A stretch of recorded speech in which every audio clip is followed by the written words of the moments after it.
Uber posted a pretty good quarter, but the ride-hailing giant seems to have worried investors with its fourth quarter profit forecast. The midpoint of the range trails the average estimate. Let's get more from David Lara, Senior Equity Research Analyst at Punto Casa de Bolsa. Thank you very much indeed for joining us, David. What was your reaction to these Uber numbers and forecasts? Because the street seems a little worried. Yeah, overall, I'd say it was a strong quarter. Gross bookings and revenue came ahead of our expectation.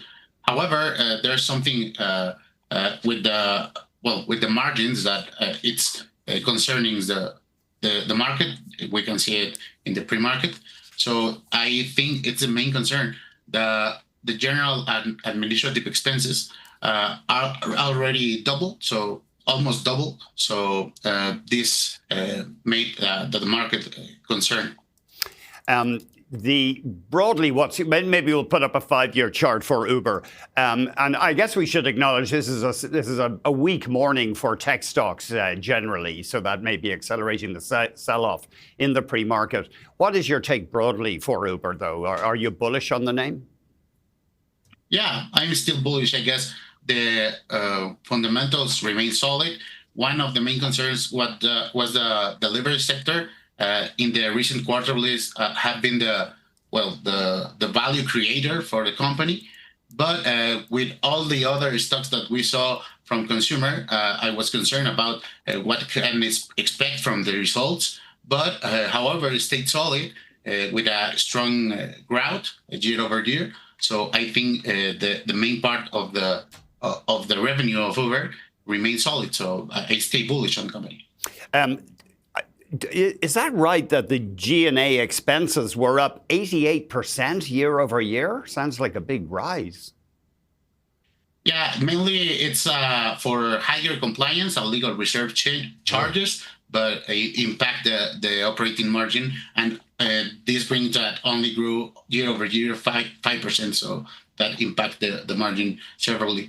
However, both of the main revenue providers, that delivery and mobility, both grew at a good pace, so it remains solid. And they reported 3.5 billion trips year over year, up 22%. I mean, that's amazing. Billions of people taking Ubers. Yeah, at the conference they say that even when they have like a great scale, only 20% of the consumers use both mobility and delivery, and 30% haven't tried ever Uber Eats. So they still have a significant runaway for cross-platform growth. So that's a possible bring growth in the future. And delivery too. You mentioned both pillars doing well. Gross bookings of almost 50 billion. Do you have any kind of I'm not sure if you can give us any kind of a ballpark.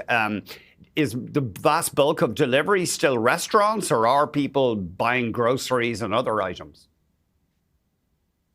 Well, they are collaborating in many markets, especially in Europe. They have some partnership with other companies, local companies that have more presence in those markets, and for both of them, restaurants and also groceries. So they're expanding very well, but mainly in Europe. That in the last quarter was 30% of growth of Europe and Middle East. So they are expanding aggressively. Your shop, an investment manager based in Mexico City, and I know Uber is available in Mexico City. Is it popular with you and other residents? Yeah, of course it's popular. Only if they have, like we saw here, some legal battles. I mean, mainly because they can't operate right now in all the airports of Mexico, but they still working on it. So an expense like this from the legal for legal for legal questions, they don't. It's something natural. But here in Mexico, they're working on it. And they're not allowed to go to the airports. Is that the taxi lobby trying to keep them out of the airports? Yeah, mainly it's for taxi driver association that they don't want to they go for them and take their markets off. And finally, self-driving cabs. Do you think we're all going to be riding those within 5 years? No, totally. Even they saw that they say at the conference, minutes ago, that markets with deeper Waymo integration, like Atlanta, are showing a stronger growth. In that's reinforcing the Uber thesis that autonomy can both a product and a broader lever. So I believe in autonomous cars. David, thank you very much indeed for joining us. Thank you for having me. David Lara, Senior Equity Research Analyst at Punto Casa de Bolsa, which is an investment manager based in Mexico City.